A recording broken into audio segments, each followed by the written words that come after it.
What up, y'all? It's your girl, Kay Michelle, and you're checking out my boy, David Duane.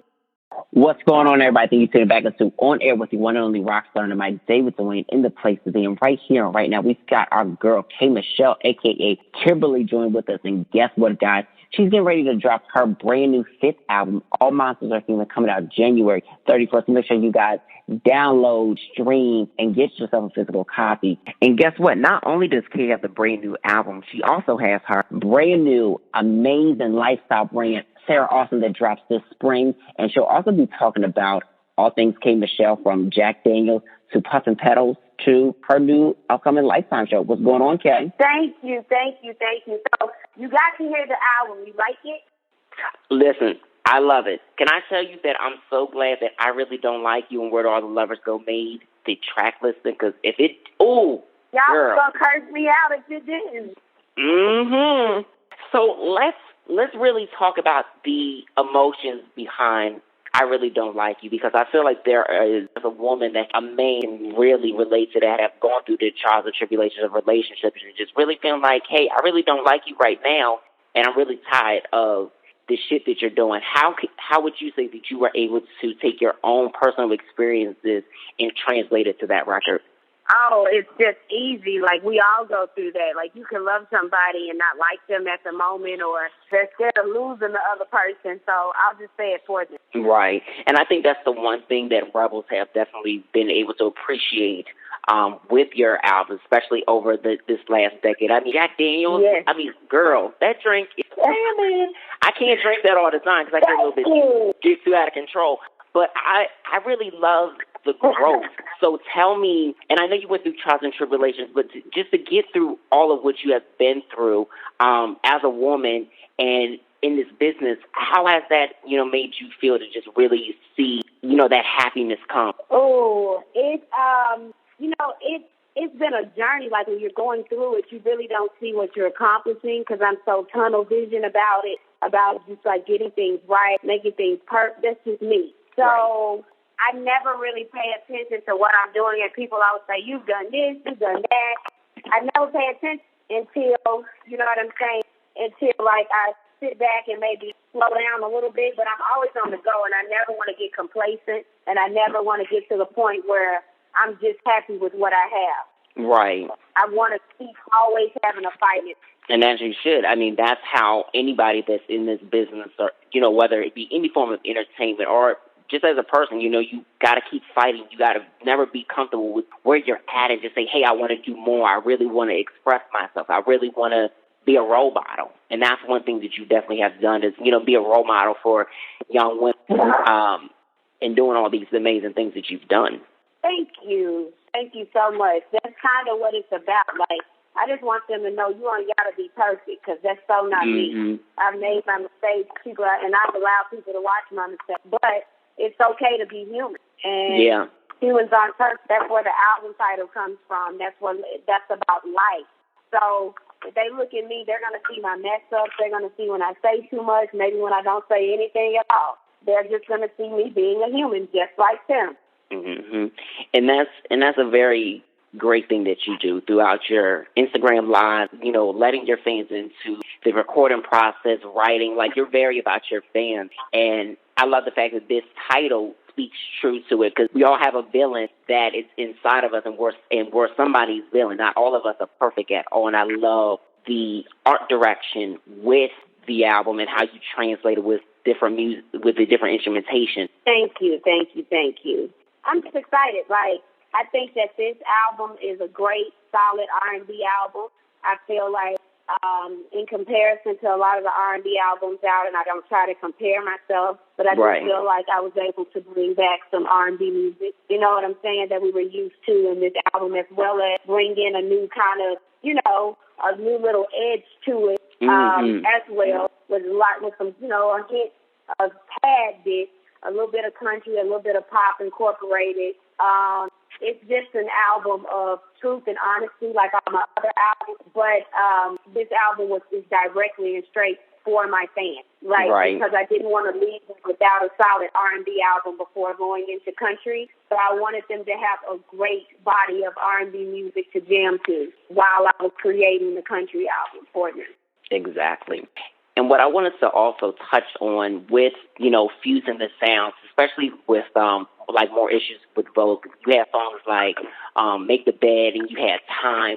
Those were definitely songs that infused so many sounds. So when you think about keeping that same consistency of infusing pop and now to like songs like Where Do All the Lovers Go that has that same type of rock to Just Like Jay. Was it easy to just keep that consistency, or did you kind of find it that, finding that sound foundation for this new project was difficult? Because you recorded a lot of records over the years. Yes. This album was difficult. Like, the album opens up with me saying, like, I didn't even want to do this album because it was so hard to get in my zone.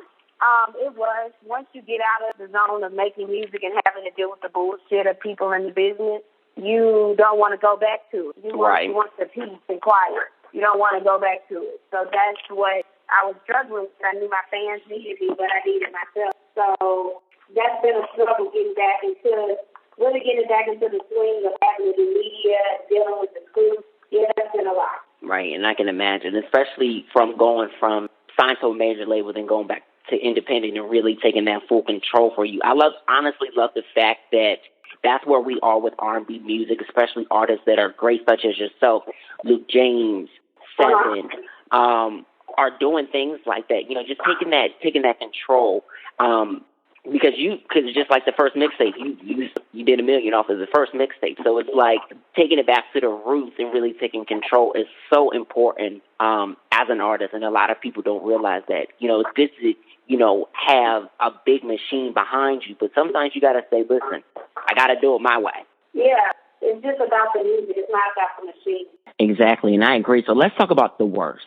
I love that song, and I love the fact that this is one record on the project you had for years, back from Anybody Want to Buy a Hard Days, and Shasha Jones wrote that, and you were really holding on to this song for so long, and to hear the final product of it and to know the excitement, you did your thing with that. What was like when you first got the reference? What was that inspiration that really connected you with it? Oh, I just love the record. I think it's a great, solid R&B record. So it's one of my favorite records. And let's talk about Puffin' Petals and let's talk Jack, because really have taken a whole nother world by storm in entrepreneurship. How do you like being an entrepreneur, especially in the food and beverage, like hospitality? I like it.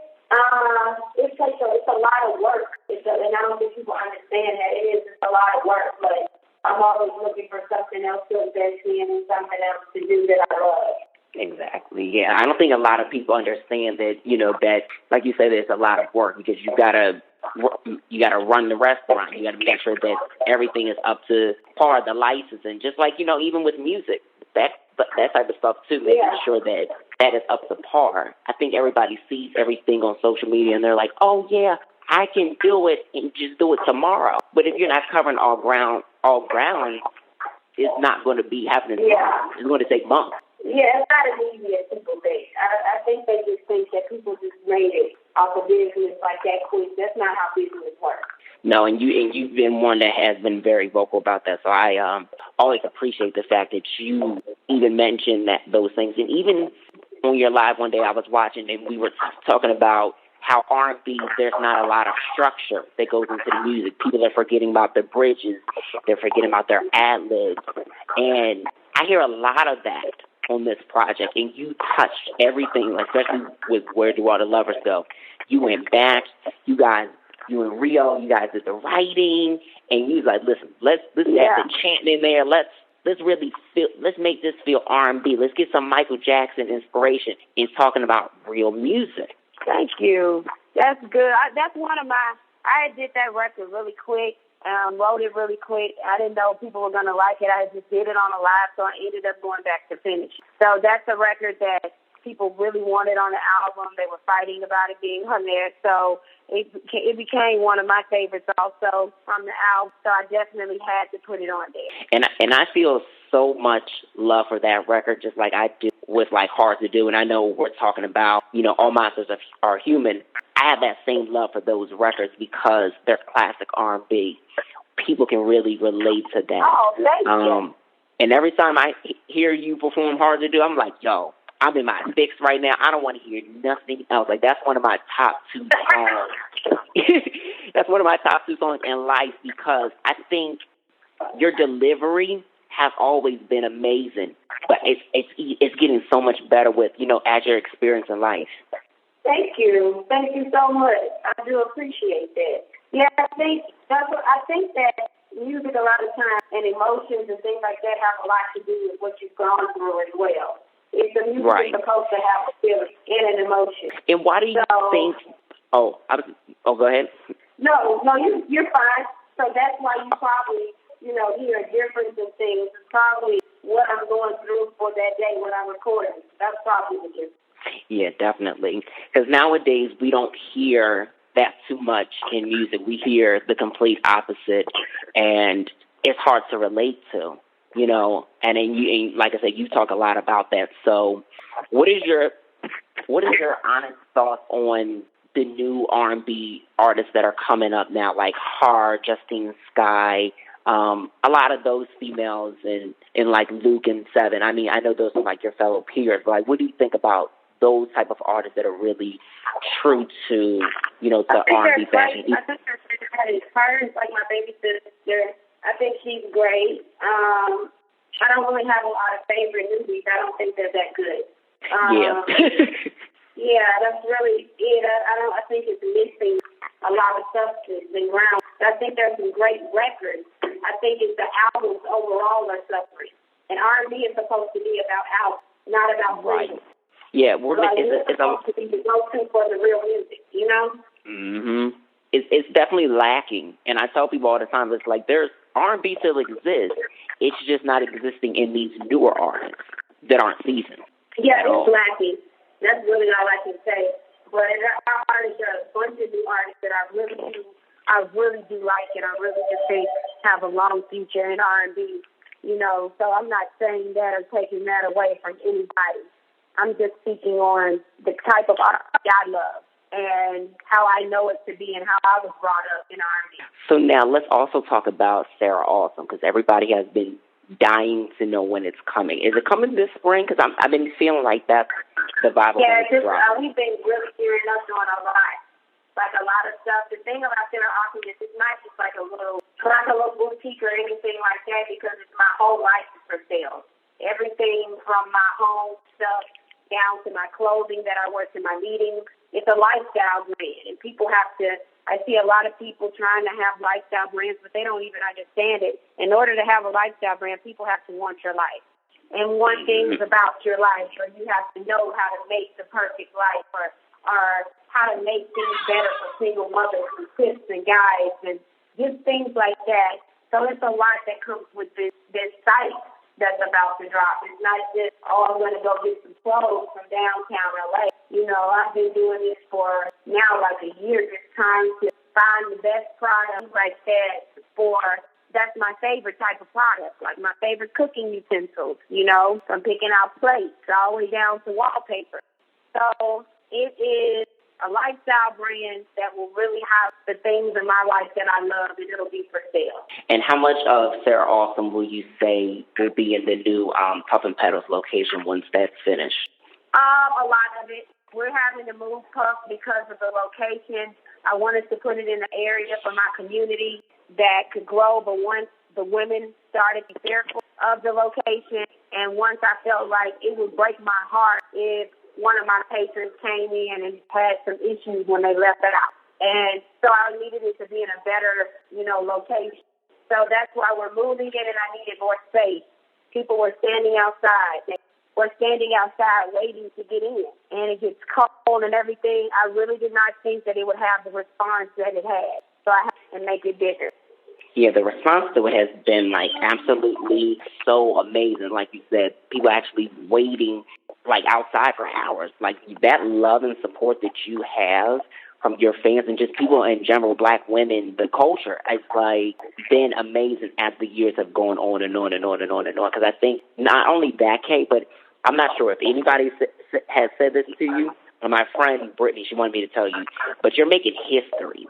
You know what I'm saying? As a woman, what you've done. Seriously, yeah, from from Jack Daniels, you know what I'm saying? Like the only African American woman that's done anything with them, to being a restaurant owner, like all the things is history making in itself. Thank you. Well, that's what I'm trying to do. I'm trying to do something for my community. I'm trying to, it gets really hard when your own people are attacking you. When these black women are always attacking you, and it's good to hear.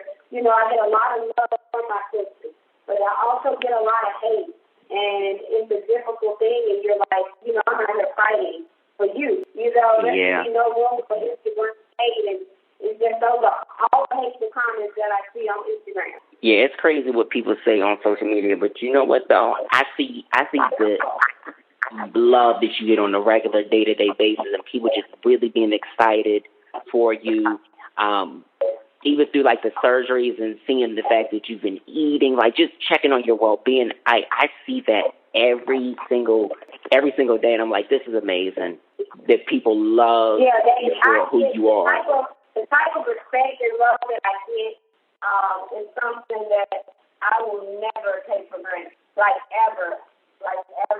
It means everything to me, everything. So my last question for you, Kay. The brand new show with Lifetime is coming later this year, and I know that you just started the process of taking submissions. How difficult would you say the process has been so far, just kind of going through picking these women? I'm gonna take my time. Like I've been reading some stories that are just absolutely heartbreaking. So I'm going through it. I'm the producer. I'm going through everything, and I'm teaming up with Jesse Cobb. He's amazing. So we are going through every single person that we get, to make sure that they're legit and that they really need the help. We're really trying to save some lives and help people. So the picking process for me is what's most important. Because I want America to know that these are everyday people, just like you, like your sister, like your mother, who's made some decisions and made some mistakes that they shouldn't have to die from. And that's such an amazing thing that you're doing that, because, everybody makes mistakes and honestly deserves that opportunity to, fix their mistakes. For me, it's important to pick the right people who are deserving and really need this help. And I'm glad that you're doing that, too. It's going to make such a big impact. You've already been making an impact, but I think this is really amazing. And I've got to say congratulations, Kay, on everything that you've been doing. I'm so proud of you. All Monsters Are Human, January 31st. Make sure you guys get it. Please do, you're going to enjoy it. It's real R&B. That's right, real R&B, guys. So download it, stream it. Make sure you get your physical copies, and just support R&B, because Kay is the definition of R&B. Let's do it. Well, thank you so much for having me. Hopefully I'll talk to you again at Country Music Time. Yes, anytime. What up, y'all? It's your girl, Kay Michelle, and you're checking out my boy, Duane.